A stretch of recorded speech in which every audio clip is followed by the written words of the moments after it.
पारंपरिक असा स्वयंपाक करणार आहे. म्हणजे हे वाले जे ब्लॅक चणे असतात ना त्याची उसळ आणि सोबत मस्त खमंग असे भाजणीचे वडे. आता आपण देऊयात उसळला फोडणी. सो मी तेलामध्ये 2 तेजपत्ता, थोडंसं जिरं घातलंय आणि स्टार इन्ग्रेडियंट म्हणजे वाटण.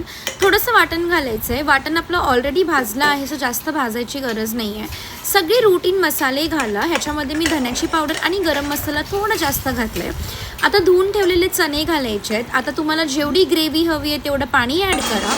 फर्स्ट बॉईल आलं ना की आपण कुकर बंद करायचं आहे. आणि हो, चवीपुरतं मीठ घालायला विसरू नका. मी आता इथे भाजणीचे वडे बनवणार आहे. सो अंकिताने मला काही पिठं पाठवली आहे जे ती घरी बनवते.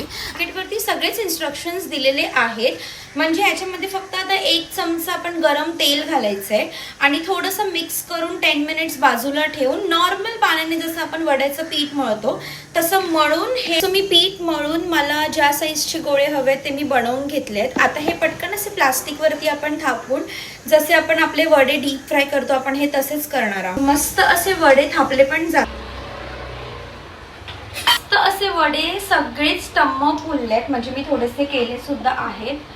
कलर सुद्धा छान आलेत आणि एकदम क्रिस्पी असे झाले. सो आपलं लंच रेडी आहे. मी खाली अंकिताचं पेज आणि तिचा नंबर टॅग केलाय, सो तिला कॉन्टॅक्ट करायला विसरू नका. Okay, bye.